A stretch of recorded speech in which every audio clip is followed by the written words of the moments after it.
చంచలం అయితే చాలా కోపంతో ఉంటుంది. చంటితో ప్రవర్తించిన కేశవ ప్రవర్తన చూసి షాక్ అయ్యే కోపంతో అయితే అలుగుతూ ఉంటుంది. ఇక కేశవ అయితే వినాయకుడికి మొక్కి, దేవుడా నా విఘ్నాల్ని ఈరోజు నుంచే స్టార్ట్ చేస్తావా, నాకు ఇన్ని కష్టాలు ఏంటి దేవుడా, నా భార్య వాళ్ళకి ఎలా తీర్చాలో చెప్పు అని చెప్పి నానా విధాలుగా చంచలంని మెప్పించడానికి అయితే ట్రై చేస్తూ ఉంటాడు కేశవ. ఇక చంచలం అయితే అలా కూర్చుని ఉంటుంది. ఇక దేవుడా నా భార్య వాళ్ళకి ఎలా తీర్చాలి అని అడుగుతూ చంచలమ్మ నన్ను క్షమించు, తప్పు అయిపోయింది, పొరపాటు అయిపోయింది, నన్ను క్షమించవా అని చేతులు జోడించి చంచలమ్మ ముందైతే కేశవ నిలబడుతూ ఉంటాడు. అది చూసి అందరూ అయితే షాక్ అవుతూ ఉంటారు, నవ్వుతూ ఉంటారు. అన్నయ్య గారు చూడు ఎంత తినగా ఉన్నారు అని. ఇక చాముండి వీళ్ళైతే మామయ్య మరి చిన్నపిల్లలా చేస్తున్నాడు అత్తయ్య ముందు అని అయితే ఒకరినొకరు చూసుకుని అంటూ ఉంటారు. ఇక చంచలమ్మ అయితే నవ్వుకుంటూ అయితే రేపు మనకు చాలా పని ఉందండి, పందిరాట పార్చాలి, చాలా పనులు ఉన్నాయి, మనము కౌశల్ని దత్తత తీసుకునే కార్యక్రమం ఒకటి ఉంది కదా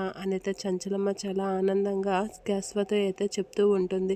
ఇక మనం కౌశల్ని దత్తత తీసుకునే కార్యక్రమము చాలా ఏ లోటు లేకుండా చేసుకోవాలండి అని అయితే చెప్తూ ఉంటుంది చంచలమ్మ. ఆ మాట వినగానే కేశవ్ ఒకసారిగా షాక్ అయి అక్కడి నుంచి అయితే లేచి నిల్చుంటూ ఉంటాడు. అది చూసి చంచలమ్మ అయితే షాక్ అవుతూ ఉంటుంది. ఏమైందండి, ఏమైంది కేశవ అని అయితే అంటూ ఉంటుంది. నాకు ఇష్టం లేదు చంచలమ్మ, కౌశల్ని దత్తత తీసుకునే కార్యక్రమంలో నేను ఉండను, నాకు ఆ కార్యక్రమం నచ్చలేదు, నాకు కౌశల్ దత్తత తీసుకోవడం ఇష్టం లేదు అని అయితే చెప్తూ ఉంటాడు కేశవ. ఆ మాటలకి చంచలమ్మ ఒకసారిగా షాక్ అవుతూ ఉంటుంది. అక్కడ ఉన్న వాళ్ళందరూ షాక్ అవుతూ ఉంటారు. ఇక కార్తికేయ ఫొటోస్ గురించి అయితే తన కొడుకు గురించి అయితే ఆలోచిస్తూ ఉంటాడు కేశవ. ఇక చంచలమ్మ ఎందుకండి మీకు కౌశల్ అంటే ఎందుకు ఇష్టం లేదు, మొన్నటి వరకు మనం అనుకున్నదే కదా అనేది అంటూ ఉంటుంది. నాకైతే ఇష్టం లేదు చంచలమ్మ, నేనైతే కౌశల్ని దత్తత తీసుకోవడం నాకు ఏమాత్రం ఇష్టం లేదు, అది నీ ఇష్టం అనేది అనేస్తూ ఉంటాడు కేశవ. ఆ మాటలు వెనకాల సింధూర అలా చూస్తూ ఉంటుంది. ఇక కేశవ ఆడిన మాటలకి